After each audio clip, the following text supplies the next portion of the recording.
여러분, 아브라함이 75세에 하나님의 부름을 받았습니다. 그래서 하나님께서 75세에 아브라함을 부르셔서 아브라함에게 약속을 주셨죠. 그 약속은 내가 너를 통하여서 큰 민족을 이룰 것이다. 그런 약속을 주신 것입니다. 그 약속에 따라 그 부르심에 순종하여 아브라함은 자기의 고향을 떠나서 가나안 땅으로 가게 되었습니다. 그러나 하나님께서 말씀하셨던 그 약속은 그렇게 금방 이루어지진 않았습니다. 오히려 가나안 땅에 갔을 때 그곳에 어려움이 생겼습니다. 기근이 닥쳤습니다. 그래서 먹을 것이 없었고요. 아브라함은 인간적인 생각에 이곳에 있다가는 내가 더 이상 이곳에서 살 수가 없겠구나 생각하고 애굽 땅으로 피신을 하게 되었습니다. 그런데 그곳에서 더 큰 어려움을 만나게 됩니다. 바로 왕에게 자신의 아내인 사레를 빼앗기고 아브라함은 자기의 목숨을 잃을 수도 있는 그런 위기를 만나게 된 것이죠. 그때 하나님께서 개입하여 주셨고 가까스로 이제 그 위기에서 벗어나서 아브라함이 다시 가나안 땅으로 돌아오게 됩니다. 여러분, 아브라함의 삶이 가만히 이렇게 되돌아보면요, 참 여러 가지 일들이 많았습니다. 돌아와서 아브라함이 롯에게 땅을 양보하는 일이 있었습니다. 여러분, 쭉 우리가 아브라함의 생애를 계속해서 성경을 통해서 설교를 통해서 여러분 들어오셨는데 그 내용을 한번 되돌아보는 것입니다. 아브라함은 그 자기의 조카인 롯에게 땅을 양보하고 헤브론 산지로 거처를 정하게 되었습니다. 헤브론 산지는 메마른 곳이고요. 사람이 살기에 또 목축을 하기에 부적당한 곳이었습니다. 그러나 그때 아브라함이 하나님을 다시 만나게 됩니다. 하나님께서 그에게 다시 약속을 주시게 됩니다. 그러니까 우리의 그 인생이 하나님 관계에서 우리가 그 인생을 바라보면 그 인생의 그 그래프, 여러분 혹시 그런 것 해보셨나요? 내 인생을 태어났을 때부터 내가 스스로 이때는 내가 참 좋은 인생이었다, 이때는 참 어려움이었다, 이렇게 인생의 그래프를 한번 그려보는 기회가 만약에 있다면 아브라함의 인생을 한번 생각해 보면 내가 생각하는 그 그래프의 그 곡선과 하나님께서 생각하시는 그 곡선이 일치하지는 않는 거예요. 그러니까 아브라함은 헤브론 산지로 가서 어려운 땅에 척박한 땅을 다시 개척하기 시작했을 때 그때가 굉장히 어려운 시기였겠지만 그러나 그때가 하나님을 만나는 때였습니다. 그래서 하나님께서 그때 아브라함에게 다시 말씀해 주셨죠. 너에게 준 내 약속을 이룰 것이다. 그렇게 하나님께서 다시 말씀해 주셨을 때 아브라함은 그러면 그 약속을 이룰 수 있는 것은 엘리에셀, 내 종인 엘리에셀을 통해서 이룰 수밖에 없을 것 같습니다. 이 내용편을 보니 그렇게 이야기했던 것입니다. 그러나 하나님께서는 그렇지 않고 네 몸을 통해 난 자식을 통해서 내가 내 약속을 이룰 것이다. 그때 하나님께서 아브라함에게 그렇게 다시 말씀해 주셨습니다. 그래서 아브라함이 다시 마음속에 희망을 갖게 되었습니다. 근데 그러고도 나서 시간이 계속 흐른 것입니다. 그래서 아브라함의 나이가 85세가 되었습니다. 그리고 사라의 나이는 75세가 되었습니다. 그러니까 이제 사레와 아브라함이 마음이 조급해지기 시작한 것입니다. 하나님께서 주신 약속이 빨리 이루어지지 않는가. 나는 나이를 자꾸 먹어가는데. 그래서 사레가 생각한 거죠. 하나님께서 아브라함의 몸을 통해 자식을 주신다고 했으니까 그것을 꼭 내 몸을 통해서 낳을 필요가 있겠는가. 그 당시에 그런 풍습도 있고 그리고 어쩌면 이것이 아이를 갖지 못하는 것이 나의 문제일 수도 있으니 젊은 여종, 애굽에서 데려온 그 여종 하가를 통해서 아이를 낳아서 하나님의 약속을 이루면 어떨 것이냐. 조급한 마음에 그렇게 결정을 한 것입니다. 하나님께 묻지 않고 그렇게 결정을 한 것이죠. 그래서 아브라함이 또 마찬가지로 마음이 조급했겠죠. 덜컹 그 제안을 받아들여서 하가를 통해서 아들을 낳게 됩니다. 그 아들이 이름이 이스마엘이었습니다. 그러나 그것은 하나님의 계획이 아니었죠. 그것은 하나님의 약속의 성취가 아니었습니다. 그래서 이스마엘을 낳은 이후에 그 이스마엘은 계속해서 두고두고 어려움을 일으키는 그런 여러분 존재가 된 것입니다. 그리고 나서 13년의 시간이 또 흘렀습니다. 그리고 마침내 아브라함이 나이가 99세가 되었을 때 이제 아브라함은 사실 그 약속에 대해 다 내려놓고 하나님께서 나를 통해서 그 자식을 낳게 하시고 큰 민족을 이룰 것이라는 약속은 이제 이루어지지 않나 보다 그렇게 생각하고 있었던 그 시점에 하나님께서 다시 99세에 하나님께서 아브라함에게 나타나셨던 것이죠. 그래서 하나님께서 나는 전능한 하나님이다. 나에게는 불가능이 없다. 내가 너에게 준 약속을 이제 이룰 것이다. 하나님께서 그렇게 말씀해 주신 것이고요. 그래서 내가 내년에 1년 후에 약속한 아들을 낳을 것이다. 그렇게 말씀하셔서 아브라함을 다시 믿음으로 다시 세워주신 것입니다. 그리고 나서 여러분 이제 드디어 오늘 본문에 보면 아브라함의 나이가 100살이 되었습니다. 그리고 사라의 나이가 90세가 되었습니다. 하나님께서 약속하셨던 그 아들이 태어났습니다. 하나님께서 이 약속을 주신 것이 몇 년 전이었습니까? 25년 전이었습니다. 75세 때 약속을 주셨습니다. 여러 일들이 있었습니다. 그리고 마침내 이제 100세에 아브라함과 사라가 생각에는 이제 이 약속을 이루는 것은 불가능하다고 여겨질 그때 그런 하나님께서는 하나님의 약속을 여러분 이루신 것입니다.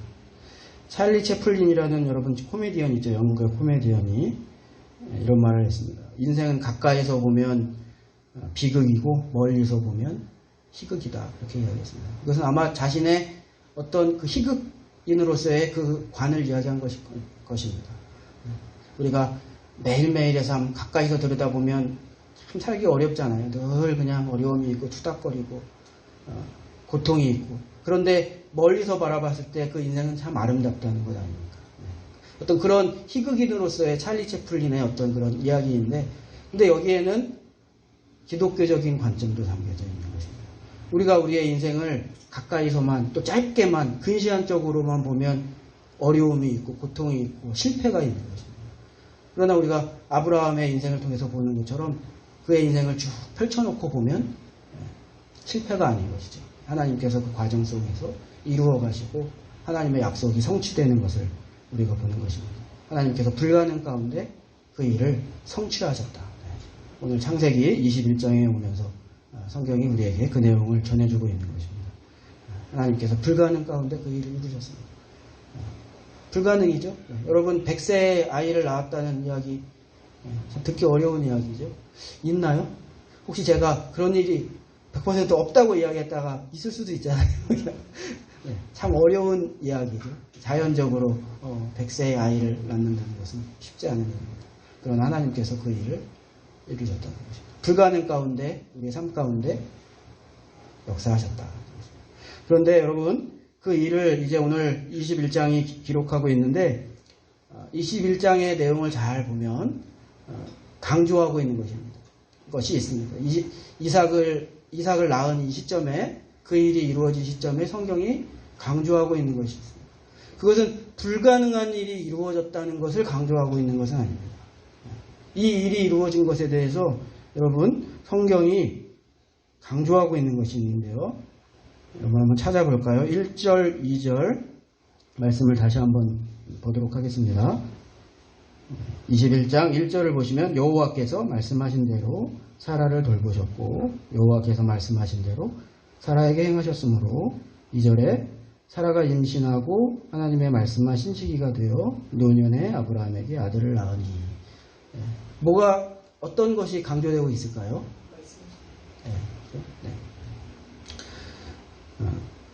강조, 성경에서 뭐 강조, 우리도 마찬가지죠. 저도 설교하다 보면 자꾸 이야기하는 것이 있습니다. 말해야 하는 것 다 반복하게 되어 있죠. 1절과 2절에 반복해서 이야기하는 것이 있습니다. 3번 반복한 내용이 있습니다. 그 내용은 무엇이냐면 말씀대로, 말씀하신 대로 그렇게 되었다는 것입니다. 그러니까 이삭이 그냥 100세에 태어난 것이 중요한 것이 아닙니다. 그것이 성경이 우리에게 이야기해주고자 하는 것이 아닙니다.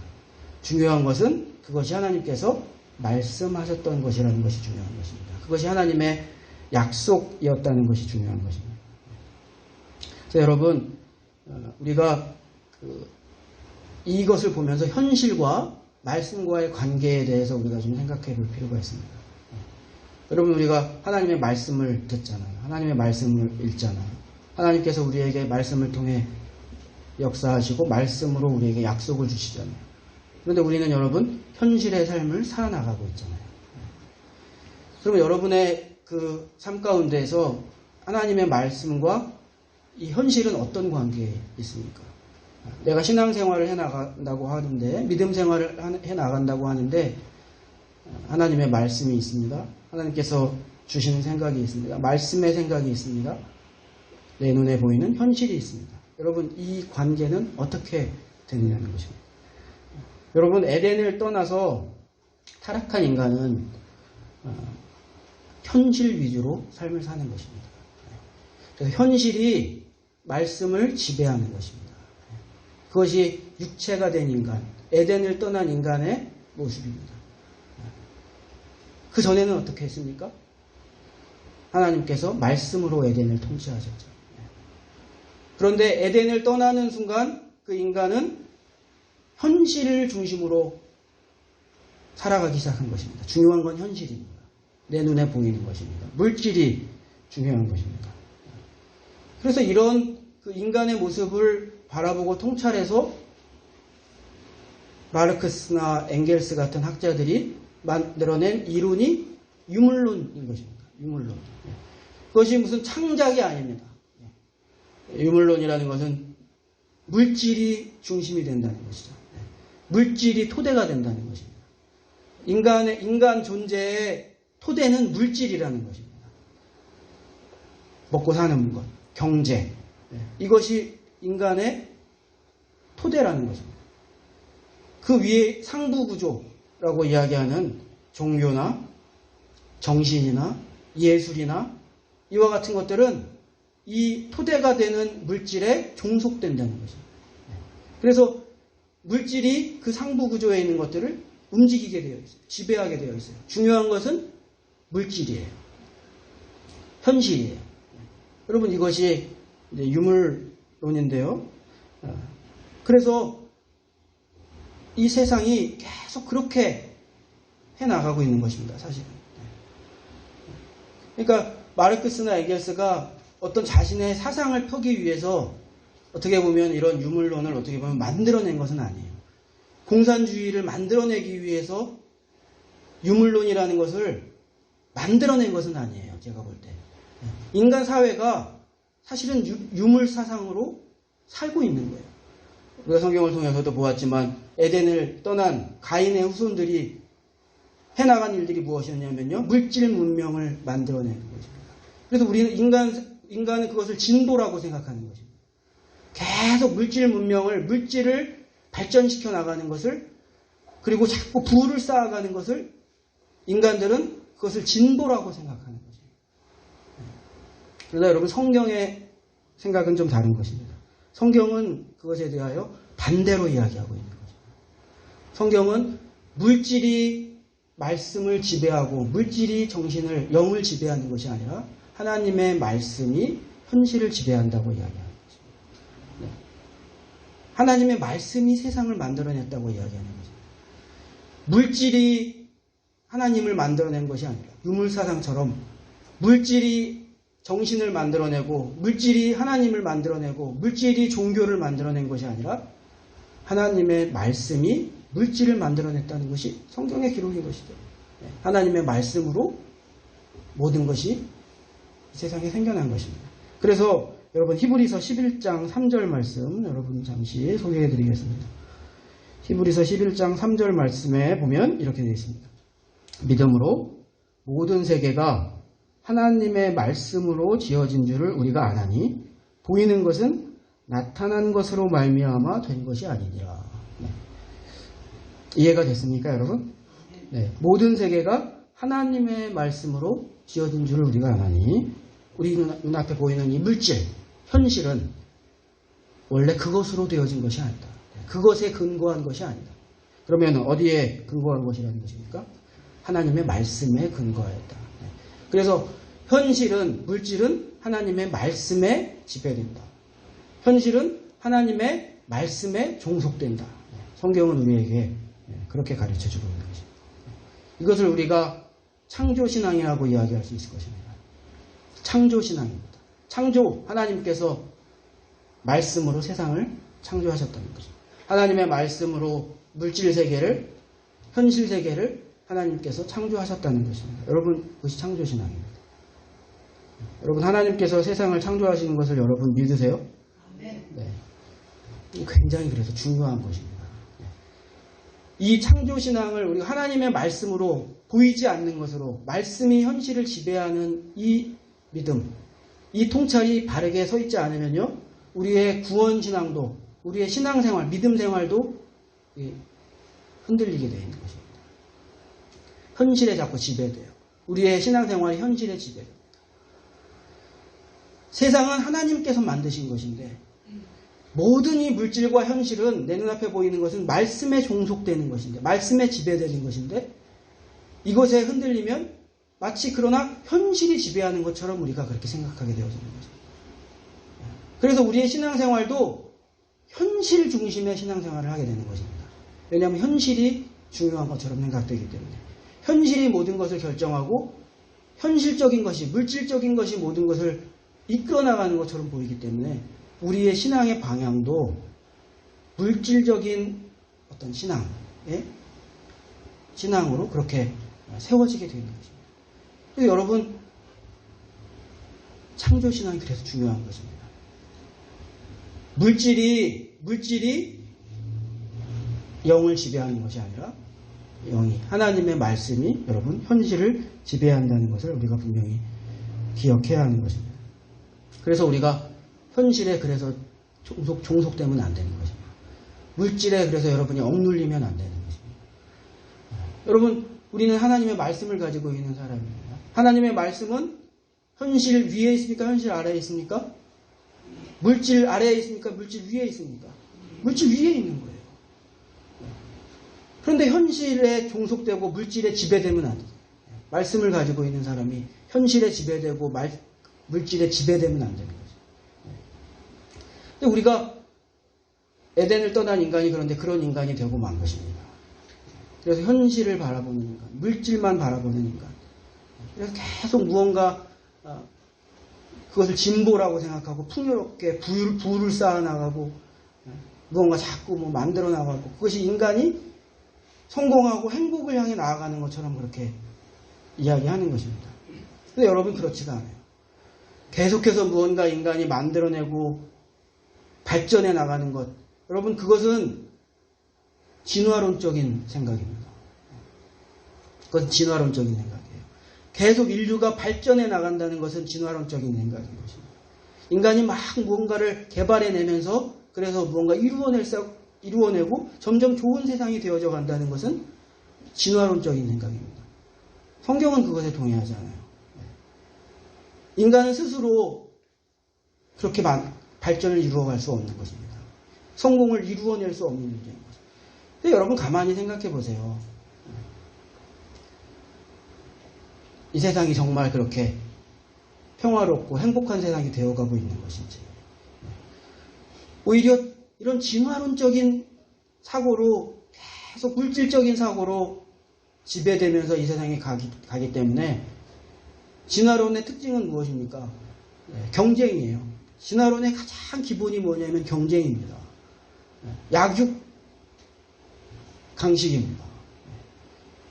계속 경쟁하고 강자만 살아남는 것이, 그리고 이긴 사람이 독식하는 것이 진화론의 원리입니다. 진 사람은 죽는 거예요.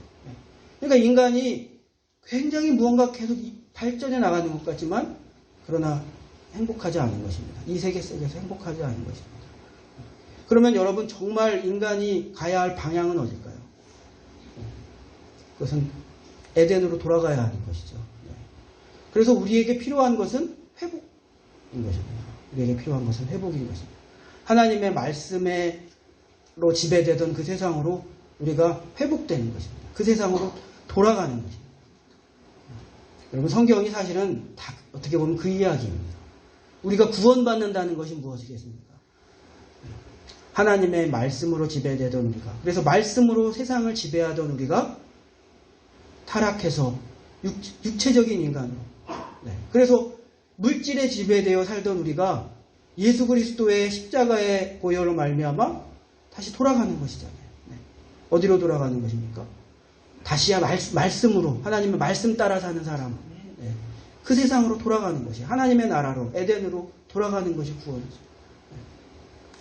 우리가 현실에 지배되는 사람이 아니라 다시 하나님의 말씀에 지배되는 사람. 그래서 현실로 말씀을 재단하는 것이 아니라 말씀으로 현실을 지배하는 그와 같은 존재로 여러분 돌아가는 것입니다. 여러분 그것이 믿음이요, 그것이 여러분 구원인 것이죠. 그래서 여러분 오늘 이 본문, 하나님께서 아브라함에게 하신 이 일을 통해서 성경이 우리에게 가르쳐 주고자 하는 것은요, 이것을 가르쳐 주고자 하는 것입니다.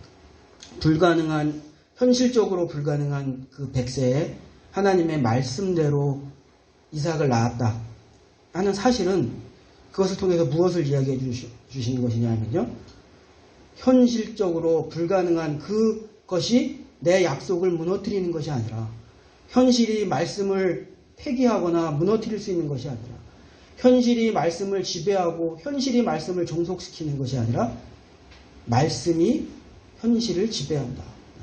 내 말이 현실을 바꿀 수 있다.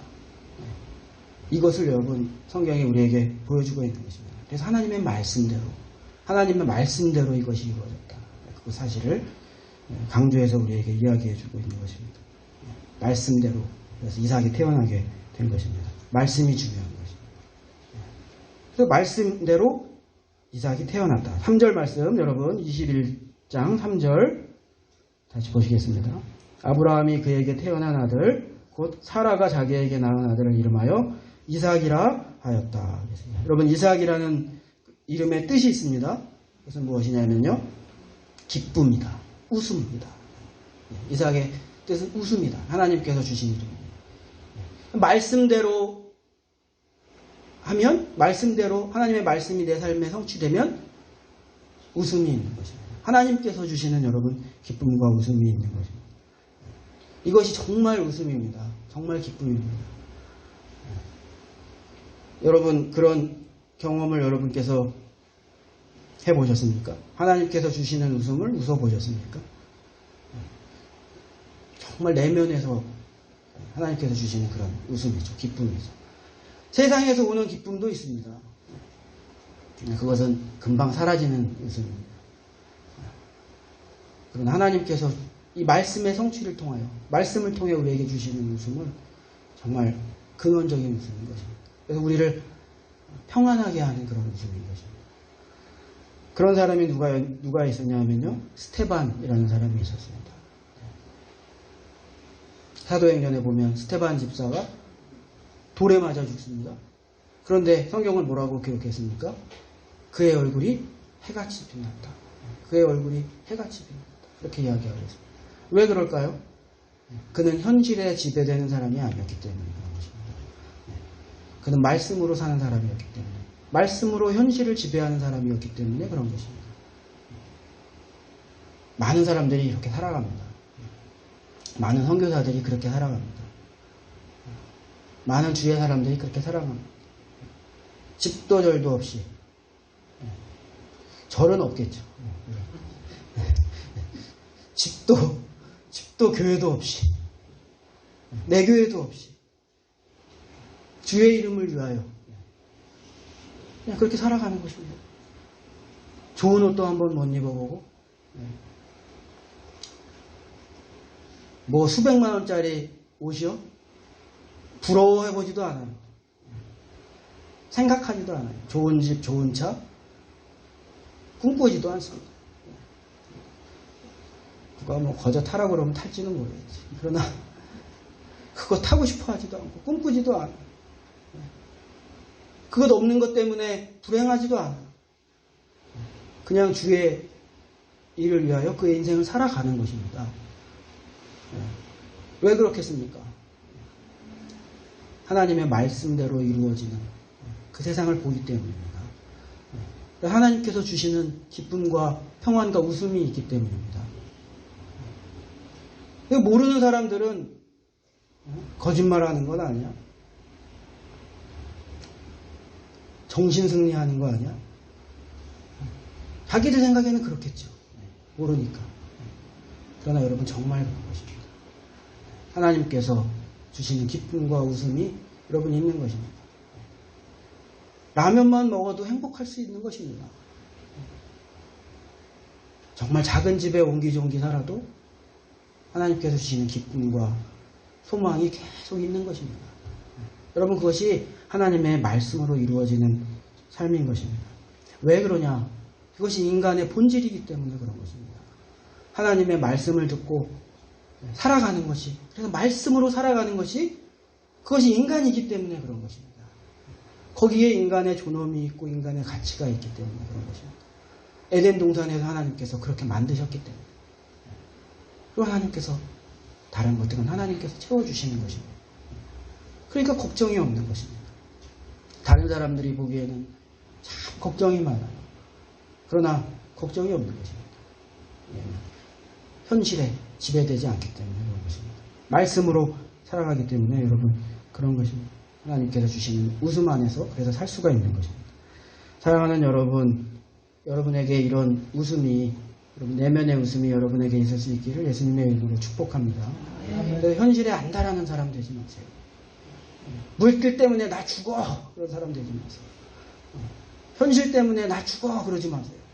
다 끝이야 그러지 마세요. 말씀이 없으면 그렇게 이야기하세요. 말씀이 없어서 나는 죽어 그렇게 이야기하세요. 그것은 사실입니다. 그러나 여러분 현실 문제 때문에 물질 문제 때문에 나는 끝이야. 나는 죽어. 내 인생 끝났어. 내 인생 불행해. 그렇게 여러분 이야기하지 마세요. 그것은 사실이 아닙니다. 하나님의 말씀이 중요한 것입니다. 하나님의 말씀만 있으면 되는 것입니다. 하나님의 말씀이 현실을 지배하는 것입니다. 그런데 여러분 본문에 보면 말씀의 결과인 그 이삭, 말씀대로 태어난 이삭을 현실의 결과인 이스마엘이 괴롭힙니다. 영적인 의미가 있어요. 9절의 말씀, 우리 마지막 절 21장 9절의 말씀을 한번 보겠습니다. 사라가 본즉 아브라함의 아들 애굽 여인 하갈의 아들이 이삭을 놀리는지라. 현실의 산물인 이스마엘이 말씀의 산물인 이삭을 억압해요. 이거 보니까 여러분 이스마엘은 몇 살이겠습니까? 이스마엘이 언제 태어났죠? 13년 전에 태어났습니다. 그렇죠. 네. 그러니까 지금 이스마엘은 덩치가 한 이만하겠죠? 14살, 13살인가요? 14살이 됐어요. 이제 13살, 14살 차이가 나니까 완전히 큰형하고 막내 동생 차이잖아요. 네. 그러니까 충분히 이스마엘이 이삭을 괴롭힐 수 있죠. 네. 힘이 더 센 것처럼 보이는 것입니다. 그러니까 여러분 누가 이길 것 같습니까? 하갈의 아들인 이스마엘하고 이삭하고 싸우면 여러분 누가 이길 것 같습니까? 예? 에이 솔직하게 얘기하세요. 하갈의 아들인 이스마엘이 이길 것 같죠? 네, 둘이 딱 싸운다 그랬어요. 여러분 500원씩 겁시다. 그러면 솔직히 말씀해 보세요. 딱 보기에 이스마엘이 당연히 이길 것 같죠. 네. 그래서 그것이 영적인 의미라는 거죠. 우리가 볼 때 현실이 이길 것 같은가, 하나님의 말씀이 이길 것 같은가. 현실이 더 세 보이는 것입니다.